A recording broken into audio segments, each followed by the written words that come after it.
Twelfth के class में आप सभी स्टूडेंट्स का पुनः स्वागत है। पिछले क्लास में हम लोग रिएक्शन के एवरेज और इंस्टेंटेनियस दोनों ही टाइप को हमने अच्छी तरह से क्या किया था, पढ़ा था। इंस्टेंटेनियस रेट कब निकलता है, कैसे निकलता है, वो भी बताए थे आपको। और एवरेज रेट ऑफ रिएक्शन वो क्या होता है, कैसे निकलता है, सबों का एक्सप्रेशन भी आपको बता दिए थे। अब हम लोग इस केमिकल काइनेटिक्स का जो पहला पार्ट है, जिसमें रेट ऑफ रिएक्शन आपको पढ़ना था, उस पर कुछ न्यूमेरिकल्स कैसे बनता है, सवाल कैसे पूछा जाता है, उसको कैसे हम लोग हैंडल करेंगे, सवाल को कैसे बनाया जाएगा, सवाल को कुछ प्रॉब्लम्स आज हम चाहते हैं डिस्कस करें हम लोग। उसमें सबसे पहला टाइप का सवाल, जो सबसे आसान सवाल है, वो आपको हम यहाँ लिखे हैं। ये सबसे आसान टाइप का सवाल है केमिकल काइनेटिक्स का। इसमें आपको क्वेश्चन को पढ़िएगा ठीक से, ध्यान से। Express the rate of the following reactions. कुछ रिएक्शन दिया है, इसके रेट को एक्सप्रेस करने के लिए कहा जा रहा है। अब ये नहीं मेंशन किया गया है कि एवरेज रेट के टर्म में या इंस्टेंटेनियस रेट के टर्म में एक्सप्रेस करना है, लेकिन पिछले क्लास में भी आपको बताए थे कि इंस्टेंटेनियस रेट का जो एक्यूरेसी है वो एवरेज रेट की तुलना में चूँकि ज़्यादा होता है, इसलिए अधिकतर सवाल को हम लोग इंस्टेंटेनियस रेट ऑफ रिएक्शन के टर्म में बनाते हैं।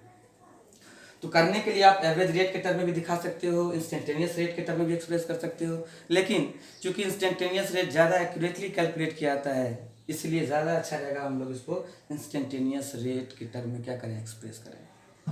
अब इसमें पहला सवाल है, ध्यान से देखिए। ये हाइड्रोजन पेरोक्साइड जो है डिकम्पोज होकर यहाँ H2O और O2 दे रहा है।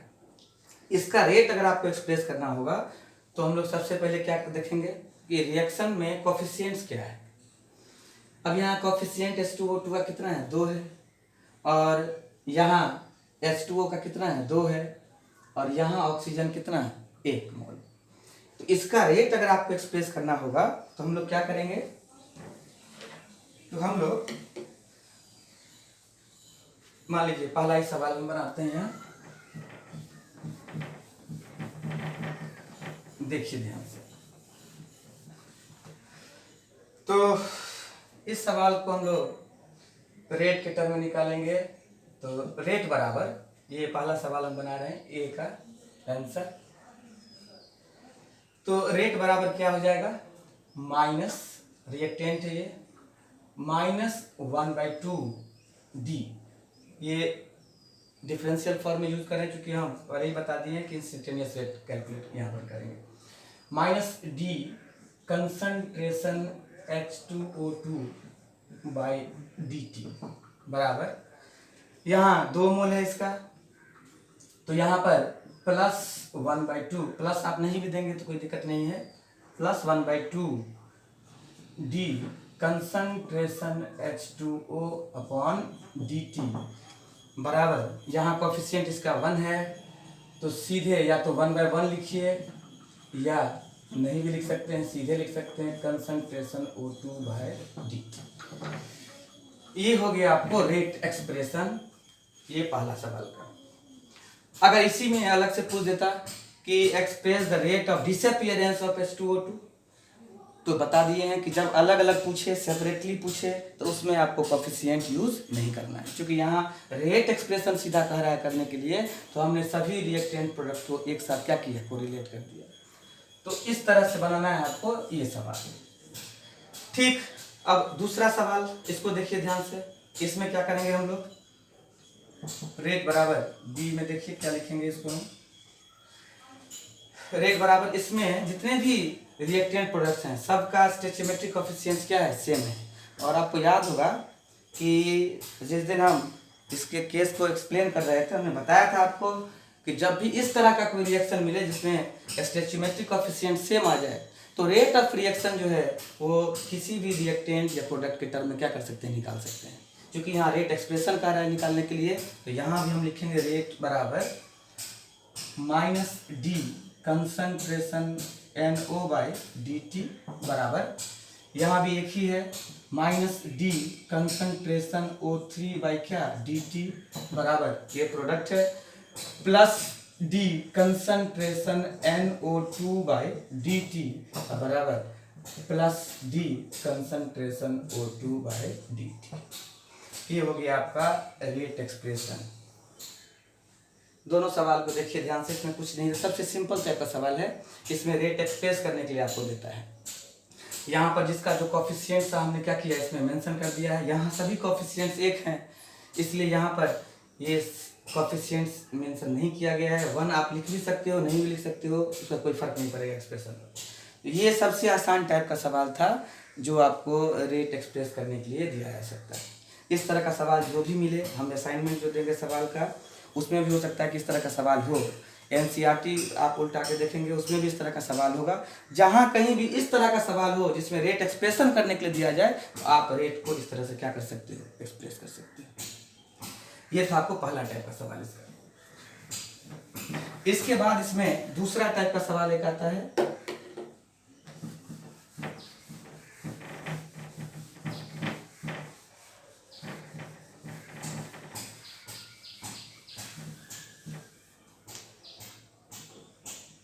दूसरा टाइप का सवाल। हम सवाल लिखते हैं, आप लोग ध्यान से देखिए।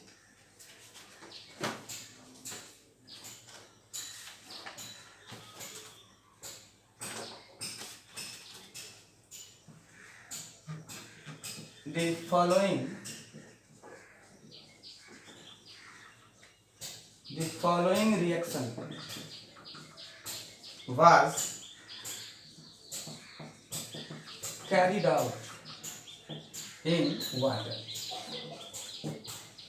एक रिएक्शन है जो वाटर में कैरिड आउट हो रहा है, वाटर में कराया जा रहा है। I2 प्लस 2Cl माइनस, ये रिएक्शन है। फिर यहाँ लिख रहा है the initial concentration of I minus was 0.25 mole per liter and the concentration after 10 minutes was 0.23 mole per liter। कर रहा है calculate the rate of disappearance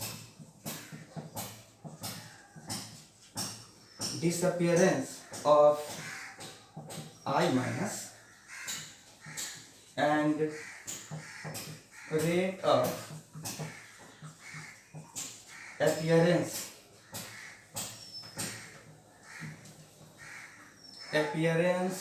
of I2। सवाल को अच्छी तरह से पढ़िए। सवाल में क्या पढ़ रहा है, ये एक रिएक्शन दे दिया है। इस रिएक्शन में क्लोरीन रिएक्ट कर रहा है आयोडाइड आयन से और आयोडीन का फॉर्मेशन हो रहा है, साथ में क्लोराइड आयन भी बन गया है। स्टोइचियोमेट्रिक कोएफिशिएंट यहाँ देख लें, 1 मोल 2 मोल 1 मोल और फिर ये 2 mole. The initial concentration of iodide ion was 0.25 mole per litre. Initial concentration दे दिया है एंड कंसंट्रेशन आफ्टर 10 मिनट, मतलब फाइनल कंसंट्रेशन भी दे दिया है 0.23 मोल पर लीटर। कंसंट्रेशन दे दिया, टाइम इंटरवल आप देख रहे हैं। Calculate the rate of disappearance of I minus and rate of appearance of क्या I2। तो सबसे पहले क्या करेंगे हम, इस रिएक्शन का रेट बराबर क्या हो जाएगा, क्योंकि यहाँ पर टाइम इंटरवल ले लिया गया है, इसलिए यहाँ पर इसको एवरेज के टर्म में क्या लिखेंगे हम लोग, माइनस डेल्टा कंसंट्रेशन Cl2 बट्टा डेल्टा T बराबर -1/2 delta concentration I minus by delta T बराबर plus delta concentration I2 by delta T बराबर 1/2 delta concentration Cl minus by delta T। ये हो गया रेट का एक्सप्रेशन। अब इस तरह का सवाल में सबसे पहले क्या देखना है कि कंसंट्रेशन किसके टर्म में दिया हुआ है। तो कंसंट्रेशन दिया हुआ है किसके टर्म में, आयोडाइड आयन के टर्म में। इनिशियल कंसंट्रेशन भी दे दिया है और फाइनल कंसंट्रेशन भी दे दिया है।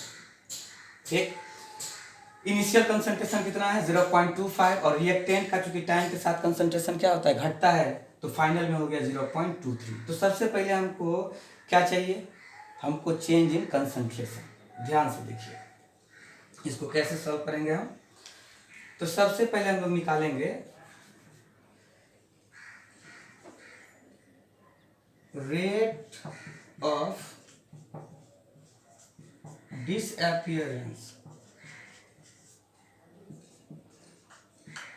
Rate of disappearance of I minus iodide ion का रेट ऑफ डिसअपियरेंस क्या लिखेंगे हम लोग, माइनस डेल्टा कंसंट्रेशन चेंज आई माइनस बट्टा डेल्टा।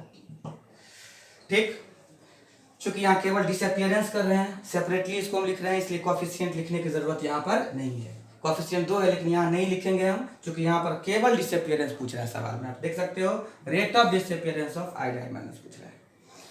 तो ये कंसंट्रेशन का चेंज कैसे निकालोगे, बराबर final concentration minus initial concentration बट्टा final time minus initial time. अब क्या करना है, चलिए, और टाइम इंटरवल भी आपको दिया हुआ है 10 मिनट का डिफरेंस। क्या लिखेंगे हम लोग, so rate of disappearance of iodide minus बराबर क्या हो जाएगा, ये माइनस फाइनल कंसंट्रेशन कितना है, तो 0.23 minus initial 0.25 mole per litre बट्टा टाइम इंटरवल में, तो यहाँ पर फाइनल टाइम हो गया 10 और माइनस 0 मिनट बराबर। इसको सॉल्व करेंगे हम लोग, तो इसका डिफरेंस कितना आ जाएगा, निकालिए कितना आ जाएगा, 0 पॉइंट बराबर 0.2 डिवाइडेड बाय कितना 10 मोल पर लीटर, और नीचे में क्या रहेगा मिनट। इसको सॉल्व करिएगा तो क्या आएगा, सो बराबर कितना है, ये माइनस डिफरेंस इसका कितना आया माइनस, और पीछे से इसका डिफरेंस ये ध्यान रखिएगा माइनस पीछे से भी लगा हुआ है, माइनस 0.2, तो माइनस और माइनस से क्या हो जाएगा प्लस, बराबर 0.2 बाई 10 मोल पर लीटर पर मिनट बराबर 0.02 मोल पर लीटर पर मिनट। सब पे देख लीजिएगा, फिर से एक बार देख लें कैलकुलेशन हम लोग जो किए हैं। हाँ, तो 0.02 लिख लीजिए, सही कर लीजिए इसको, 0.02 सो 0.002 ये हो गया पहला कैलकुलेशन। देख लीजिए सवाल जो बनाया गया है। अब क्या करना है, इसका rate of disappearance of iodide निकल गया, फाइनल यहाँ पर कंसंट्रेशन माइनस इनिशियल, इस दोनों का डिफरेंस नेगेटिव आ रहा है, और फिर यहाँ पर नेगेटिव और नेगेटिव माइनस माइनस क्या हो जाएगा प्लस 0.02 बाई कितना 10 बराबर 0.002 मोल पर लीटर पर मिनट। ये हो गया आपका rate of disappearance of iodide mine. फिर क्या कह रहा है इसमें, रेट ऑफ अपीयरेंस ऑफ किसका, rate of appearance of iodine. ये कैसे करिएगा, तो यहाँ रिलेशन हम लिखे थे, रिलेशन क्या हो जाएगा इसका, देखिए ध्यान से,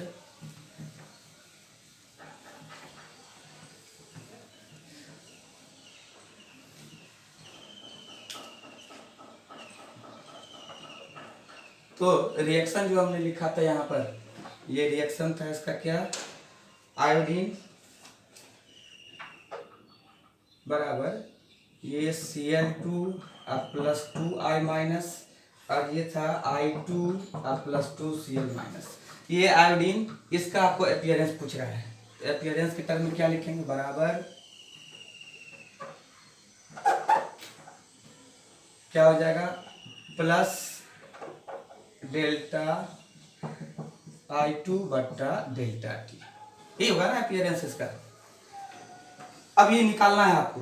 अब इसको निकालने के लिए, इसका कंसंट्रेशन नहीं दिया हुआ है, इसको निकालने के लिए हमको क्या करना पड़ेगा, आयोडीन का जो अपीयरेंस है उसको क्लोराइड आयोडाइड आयन से क्या करेंगे, कोरिलेट करेंगे। तो हम लिखेंगे R बराबर माइनस या प्लस डेल्टा I2 बट्टा डेल्टा टी बराबर आयोडाइड आयन के साथ करेंगे, इसका कितना हो जाएगा, ये -1/2 डेल्टा I माइनस बट्टा डेल्टा टी। ये होगा relation appearance of iodine, disappearance of iodide ion. अब यहाँ पर इसका है, आप लोग वैल्यू निकाल चुके हैं, ये निकल गया है। इसका वैल्यू कितना आया है, 0.02 मोल पर लीटर। तो ये निकालने के लिए कह रहा है, तो क्या करेंगे, लिखेंगे हम लोग plus delta I2 by delta T बराबर, ये कितना हो जाएगा पूरे टर्म का, तो 1/2 गुने माइनस डेल्टा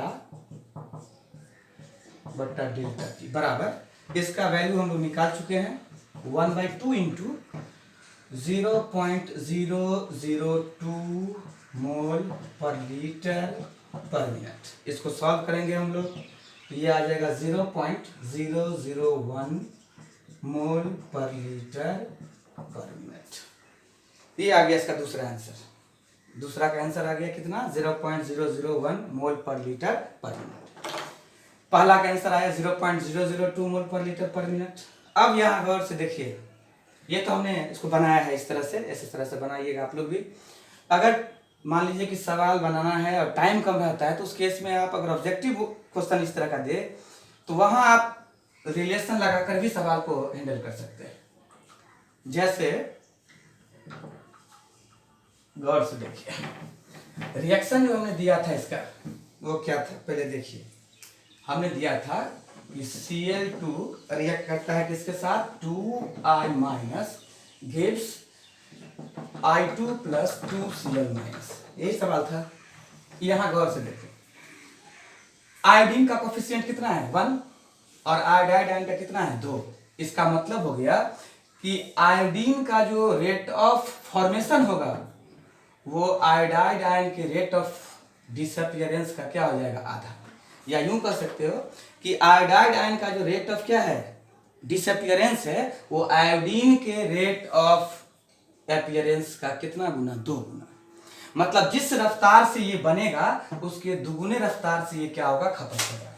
तो आयोडीन के टर्म में कंसंट्रेशन का जो आंसर आया था, वो कितना आया है, ये हो गया आयोडीन का रेट ऑफ फॉर्मेशन। इसका डबल कितना हो जाएगा, ये रिलेशन यहाँ कह रहा है, क्लियर है यहाँ से, कि rate of disappearance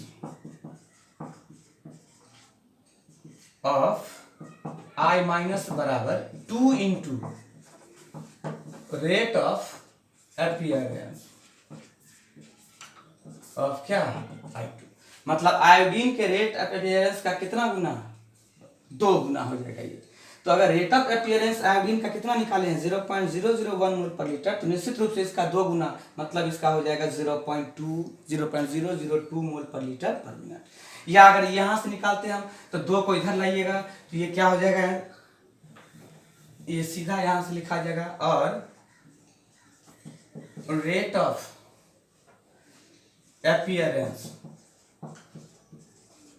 of I2 बराबर 1/2 गुने रेट ऑफ डिसअपीयरेंस ऑफ क्या, I माइनस। अब आयोडाइड आयन का रेट ऑफ डिसअपीयरेंस हम लोग निकाल लिए थे, तो वो आया था 0.002 मोल पर लीटर। बराबर हो जाता है ये 1/2 गुने 0.002 मोल पर लीटर पर मिनट। यही आपका आंसर हो जाएगा यहाँ पर।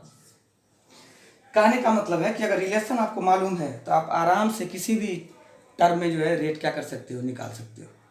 इस तरह का सवाल भी पूछता है, असाइनमेंट में भी ये सवाल सब है, एनसीईआरटी में भी सवाल इस तरह का है। ये हो गया दूसरे टाइप का सवाल, जिसमें क्या किया गया है, कंसंट्रेशन आपको दे देगा, टाइम इंटरवल दे देगा और रेट कहेगा निकालने के लिए, कभी डिसअपियरेंस कहेगा, कभी अपीयरेंस कहेगा। उसके बाद इसमें तीसरा तरह का सवाल आता है।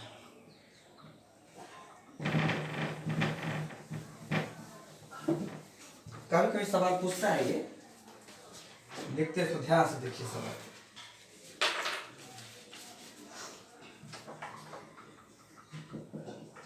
In a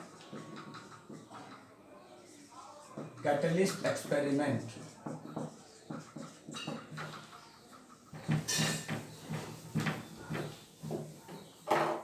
involving the reaction, ये रहा रिएक्शन,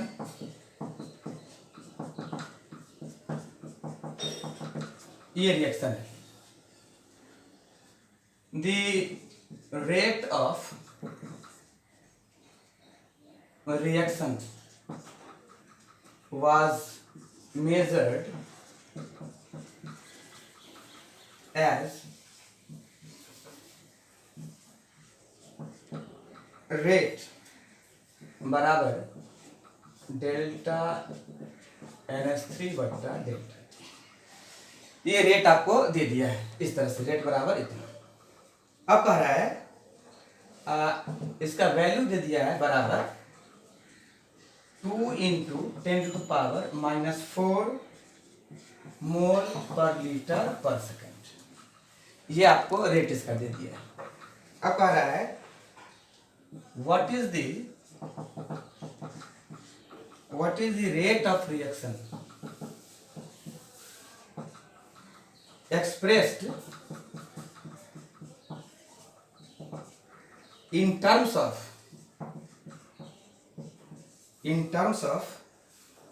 पहला पूछ रहा है N2 और दूसरा कह रहा है H2। गौर से देखिए सवाल, मतलब रेट ऑफ रिएक्शन जो मेजर किया गया किसके टर्म में, अमोनिया के टर्म में आपको इतना है। गौर से देखिए सवाल को, अमोनिया के टर्म में रेट आपको दे दिया है और नाइट्रोजन और हाइड्रोजन के टर्म में रेट आपको निकालना है।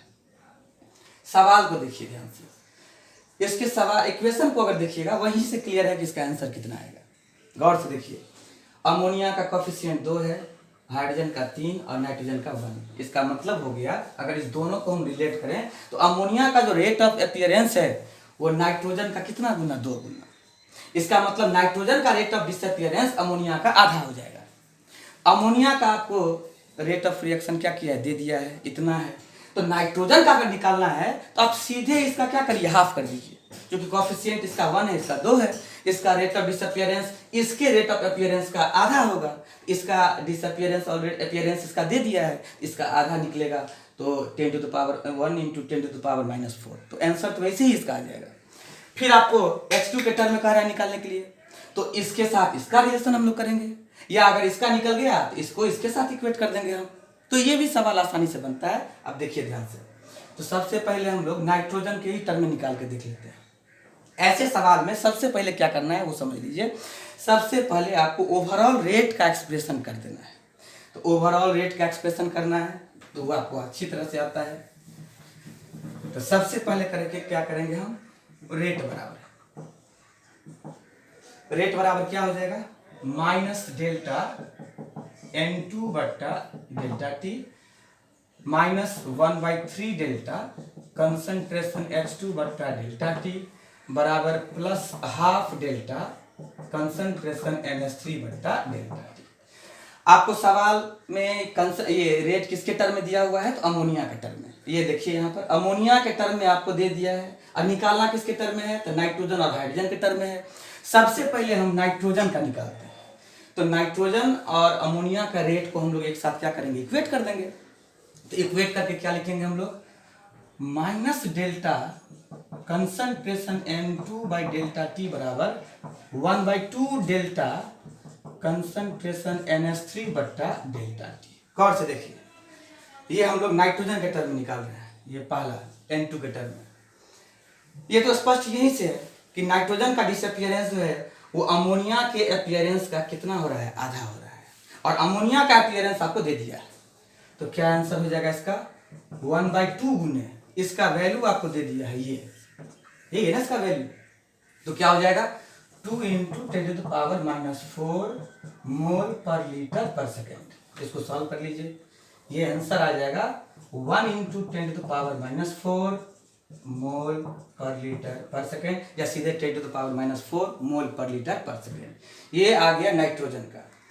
अब दूसरा क्या करना था, हाइड्रोजन के टर्म में कह रहा है निकालने के लिए। तो अब हम इस दोनों को एक साथ क्या करेंगे, इक्वेट कर देंगे। इस दोनों को एक साथ क्या करेंगे, इक्वेट करेंगे। तो क्या होगा, इक्वेशन क्या बनाओगे, तो हम लोग लिखते हैं यहां पर -1/3 डेल्टा कंसंट्रेशन H2 बट्टा डेल्टा टी बराबर +1/2 delta concentration ammonia by delta T. ठीक है, अब यहां से निकालना तो H2 के टर्म में है, इसके टर्म में दिया हुआ है, तो इस कोएफिशिएंट को इधर लाते हैं। तो इसको और क्या लिखेंगे, देखिए ध्यान से, तो ये क्या हो जाएगा, यहां से हम लिख सकते हैं, और minus delta concentration H2 by delta T बराबर 3 ऊपर जाएगा, प्लस 3/2 या ऐसे लिखो 3/2 इंटू डेल्टा कंसंट्रेशन NH3 बट्टा डेल्टा। क्लियर, बराबर 3/2 गुने इसके टर्म में आपको रेट दिया हुआ है 2 × 10⁻⁴, तो 2 × 10⁻⁴ मोल पर लीटर पर सेकेंड। इसको सॉल्व कर लीजिए, ये कितना आ गया, 3 × 10⁻⁴ मोल पर लीटर पर सेकेंड। गौर से देखिए, इसमें ये दोनों का जो टर्म जो एक्सप्रेस किया गया है, पहला तो ये आसान था, नाइट्रोजन के टर्म में चूंकि सीधा है, आधा होगा उसका, और इसके टर्म में है कि 3/2 गुना, मतलब हाइड्रोजन का डिसअपियरेंस जो है वो अमोनिया के अपीयरेंस का कितना गुना, 3/2 गुना। तो 3/2 से मल्टीप्लाई कर दीजिए इसको, तो ये आ जाएगा 3 × 10⁻⁴ मोल पर लीटर पर सेकेंड। ये आंसर हो गया डिसअपियरेंस ऑफ क्या, हाइड्रोजन, और ये आंसर हो गया आपको किसका, ये आंसर आ गया आपका किसका, डिसअपियरेंस ऑफ नाइट्रोजन का। तो तीसरा तरह का सवाल ये है जिसमें कंसंट्रेशन नहीं देगा आपको, रेट ही दे देगा। एक रिएक्टेंट या प्रोडक्ट के टर्म में रेट दे देगा, और दूसरे और तीसरे रिएक्टेंट प्रोडक्ट के टर्म में क्या करेगा, निकालने के लिए कहेगा। तो ऐसे सवाल में सबसे पहले आप क्या करेंगे, ओवरऑल रेट लिख लेंगे, और उसके बाद देखेंगे कि किसके टर्म में दिया हुआ है और किसके टर्म में निकालना है। जैसे अमोनिया के टर्म में दिया हुआ था, नाइट्रोजन के टर्म में निकालना है, तो नाइट्रोजन और अमोनिया का जो रेट है उसको हमने क्या किया, इक्वेट कर दिया। दूसरे में क्या करना था, हाइड्रोजन का निकालना था, अमोनिया का दिया हुआ है, तो हम यहाँ से हाइड्रोजन और अमोनिया के रेट को एक साथ क्या किया, इक्वेट कर दिया। और इक्वेट जब करते हैं तो हमने कहा है कि कोएफिशिएंट जरूर लिखिएगा, इसी कोएफिशिएंट के आधार पर ये सवाल बनता है। यहाँ आकर ये सवाल बन गया। तो सवाल बनाना भी टफ नहीं है, बस इसमें ये समझना है कि रेट को इक्वेट कैसे किया जाता है, कोरिलेट कैसे किया जाता है। ये तीसरा टाइप का सवाल था। एक तरह का सवाल और देता है इसमें, वो आपको वो भी दिखा देते हैं।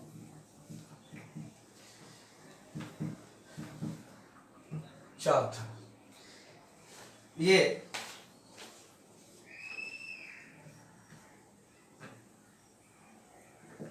For the reaction at 273 Kelvin, for the reaction at 273 Kelvin, ये रहा reaction, CO plus NO2 gives CO2 plus NO.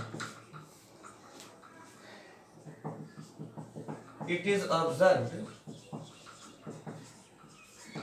that the pressure of carbon monoxide falls from 700 mm Hg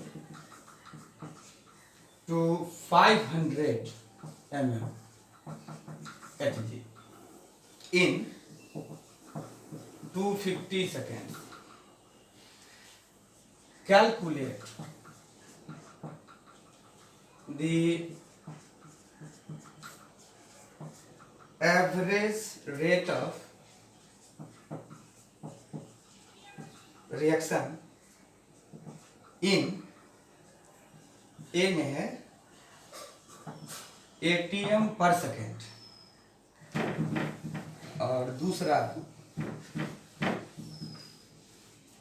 B में है मोल पर लीटर पर second. गौर से देखिए सवाल को।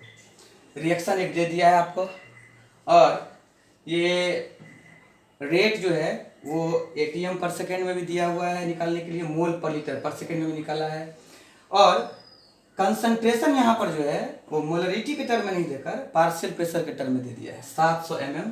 ये आपका इनिशियल है और फाइनल कंसंट्रेशन फाइनल प्रेशर यहाँ पर 500 दे दिया है। तो सबसे पहले इसमें क्या करना है हम लोग को एटीएम पर सेकेंड में निकालना है। तो हम लोग क्या लिखेंगे यहाँ पर बताइए। तो यहाँ पर टाइम इंटरवल जो है वो 250 सेकेंड है। तो यहाँ पर हम लोग लिखेंगे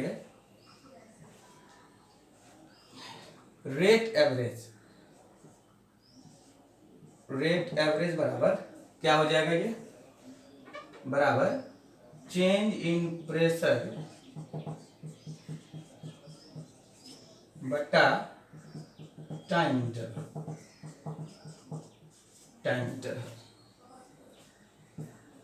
तो रेट एवरेज बराबर क्या हो गया यहाँ पर चेंज इन प्रेशर अपॉन क्या टाइम इंटरवल। अब यहाँ पर प्रेशर का जो चेंज निकालेंगे हम लोग फाइनल, तो final pressure minus initial pressure बटा final time minus initial time. अब पीछे माइनस लगाएंगे क्योंकि यहाँ पर अच्छी तरह से समझ लें कि कार्बन मोनोऑक्साइड के टर्म में दिया है और ये रिएक्टेंट है और रिएक्टेंट के टर्म में यहाँ पर पीछे माइनस लगाना होगा। बराबर क्या आ जाएगा यहाँ पर बराबर डेल्टा पी बट्टा डेल्टा टी। तो delta P by delta T change in pressure by क्या change in time. So rate average बराबर क्या हो जाएगा, फाइनल प्रेशर का वैल्यू कितना दिया हुआ है 500 माइनस 700 mm बट्टा टाइम कितना है 250 माइनस 0 और माइनस यहाँ लगा देंगे रिएक्टेंट के टर्म में है। ये हो गया सेकेंड्स। इसको सॉल्व कर लेंगे हम लोग तो ये कितना आ जाएगा 200 बट्टा 250 mm बट्टा क्या सेकेंड। लेकिन हमको पूछ रहा है किसमें एटीएम में, एटमॉस्फेरिक यूनिट में, एटीएम की यूनिट में पूछ रहा है। और आप अच्छी तरह से जानते हैं कि एटीएम का एमएम के साथ रिलेशन है। 760 mm बराबर हो जाता है किसका एक एटीएम का। तो यहाँ पर हम लिख सकते हैं बराबर 200 बट्टा 760। अब ये हो जाएगा एटीएम अगुने 1 बट्टा 250 सेकेंड। इसको सॉल्व कर लीजिए। इसको सॉल्व करके जो आएगा आंसर वो आ जाएगा इन टर्म्स ऑफ एटीएम। इसको सॉल्व करेंगे आप तो सॉल्व करने के बाद जो है ये आ जाएगा रेट एवरेज बराबर कितना, इसको यहाँ से 0 से 0 कैंसिल हो जाएगा, ये कैंसिल हो जाएगा बराबर 2/76 अगुने 1 बट्टा कितना 25 एटीएम पर सेकेंड। इसको सॉल्व कर लीजिए आप। सॉल्व करके ये लगभग 1.053 गुने 10 टू द पावर -3 एटीएम पर सेकेंड। ये हो गया पहला का आंसर। इसको आप अच्छी तरह से देख लें क्या किया हमने। प्रेशर दिया हुआ है change in pressure final pressure minus initial pressure, final pressure minus क्या इनिशियल प्रेशर। क्योंकि ये फाइनल कम है इनिशियल ज़्यादा है माइनस लगेगा रेट। यहाँ पर ये 200 बट्टा 250। इसको हमने यहाँ पर मेंशन किया, ध्यान रखिएगा यहाँ पर हमने लिखा है 760 mm जो है वो होता है 1 एटीएम। इसीलिए हमने 760 से क्या किया डिवाइड कर दिया तो एटीएम में कन्वर्ट हो गया और इसको सॉल्व करके आंसर आपका इतना आ जाएगा। ये हो गया पहला इसका एटीएम मीटर में। और दूसरा जो इसका पार्ट है मोल पर लीटर में, दूसरा पार्ट, तो हमने आपको बताया था कि delta P by delta T बराबर होता है delta C by delta T गुने आर टी। मतलब rate in terms of partial pressure बराबर हो जाता है rate in terms of molarity multiplied by R into T.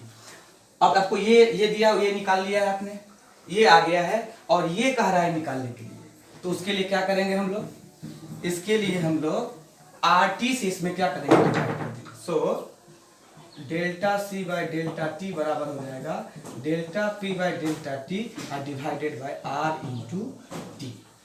सवाल में आपको आर का भी वैल्यू आपको अपने हिसाब से निकाल देखना होगा, आर का क्या वैल्यू लेंगे हम यहाँ पर। सो इसका आंसर कितना आया है 1.053 गुने 10⁻³ ATM पर सेकेंड डिवाइडेड बाय यहाँ पर आर का वैल्यू हम लोग लेंगे 0.082 लीटर ATM पर केल्विन पर मोल और मल्टीप्लाइड बाय टी का वैल्यू कितना दिया हुआ है, तो 273 केल्विन। ये आर का वैल्यू हमने लिया है लीटर में, वॉल्यूम चूंकि लीटर में निकालना है, और एटीएम में चूंकि प्रेशर दिया हुआ है, केल्विन में टेम्परेचर है, मोल आपको नंबर ऑफ मोल कंसंट्रेशन यहाँ पे। अब यहाँ से सबसे पहले क्या करेंगे हम, तो इसका वैल्यू तो यहाँ आया ही था, तो एटीएम से एटीएम कैंसिल हो जाएगा और केल्विन से पर केल्विन कैंसिल हो जाएगा, तो ये 1.053 बट्टा 0.082 गुने 10⁻³ मोल पर लीटर पर सेकेंड, ये आपका आंसर आ गया। इसको आप सॉल्व कर लें, सॉल्व करेंगे यहाँ से इसको हटाइएगा तो 1053 बट्टा 82 गुने 10⁻³ मोल पर लीटर पर सेकेंड। इसको सॉल्व करेंगे आप, ये तकरीबन आ जाएगा और यहाँ पर 273 करेंगे, 273 से गुना कर दीजिएगा, 82 गुने 273 बराबर, इसको सॉल्व करिएगा तो लगभग ये आएगा 4.7 गुने 10⁻³ मोल पर लीटर पर सेकेंड। ये इसका आंसर हो गया। तो इसमें हमको क्या करना था, हमने आपको पहले भी बताया था कि ये हो गया रेट इन टर्म्स ऑफ क्या, rate in terms of partial pressure, और ये है आपको बराबर rate in terms of molarity या मोलर कंसंट्रेशन गुने आरटी। तो मोलर कंसंट्रेशन के टर्म में निकालना है, पार्शियल प्रेशर के टर्म में आप निकाल चुके हैं, तो अगर आरटी से हम इसको डिवाइड कर दे तो ये आपका आंसर आ जाएगा मोल पर लीटर पर सेकेंड। आप देख लें कैलकुलेशन कैसे किए हैं, ये पहले से निकला हुआ है, इसमें हमने R 0.082 लीटर ATM पर केल्विन पर मोल गुने 273, इसको 273 से नीचे को गुना कर लें और ऊपर वाले को यहाँ से कैंसिल करेंगे, 4.7 10⁻³ मोल पर लीटर पर सेकेंड। तो ये 3-4 तरह का सवाल है, सवाल इसमें और 1-2 टाइप का है, इसको आप अच्छी तरह से देख लें। अगले क्लास में जो है इसका असाइनमेंट भी आप लोग को हम भेज देंगे, उसका सवाल वगैरह कुछ बनाइएगा, और भी कुछ सवाल वगैरह होगा उसको भी हम लोग उस दिन क्या करेंगे बता देंगे। इसको अच्छी तरह से वीडियो को भी देख लें, असाइनमेंट जो भेजेंगे उसके सवाल को बनाने का प्रयास कीजिएगा। सवाल बनाने से पहले माइंड को स्टेबल करके रेट एक्सप्रेशन का जो इक्वेशन है उसको देख लेंगे, और उसको देखने के बाद प्रेशर और कंसंट्रेशन का क्या रिलेशन है जो यहाँ दिए हैं ये भी हम बता दिए हैं, इसको देखकर और अच्छी तरह से क्या करेंगे, इसको लिख लेंगे कॉपी में, पढ़ेंगे भी, और अगले क्लास में आपको जब असाइनमेंट दिया जाएगा इसका तो सवाल भी बनाएंगे और उसका डिस्कशन भी हम लोग करेंगे उस हिसाब से। तो मेंटली तैयार रहिए कि इसका सवाल वगैरह आपको बनाना है, सवाल को एकदम अच्छी तरह से बनाइएगा। सबसे आसान टाइप का सवाल सब ये है, इसके बाद फिर इसका रेंज थोड़ा बढ़ते चला जाता है, तो इसको कोशिश करेंगे आप लोग अच्छी तरह से समझने का, ठीक है। जिसको जो दिक्कत होगा वो आप पूछ सकते हैं, कौन से भी पूछ सकते हैं कि सर इसमें क्या दिक्कत है, ये ऐसे हुआ, और भी 1-2 टाइप का सवाल है इसमें, एक और वीडियो इसका हम देंगे, उसके बाद आप लोग सवाल क्या करेंगे अच्छे से बना लेंगे, ठीक है। और इसका असाइनमेंट जब भी भेजा जाए तो सवाल बनाने से पहले वीडियो को देख लेंगे कैसे कैसे चार तरह का सवाल हम आज बनाए हैं। एक दो तरह का सवाल और है, एक वीडियो और इसका बना के, और हम कोशिश करेंगे कि आपको इस दोनों वीडियो में सवाल बनाना क्या हो जाए सिखा दिया। ठीक, थैंक यू।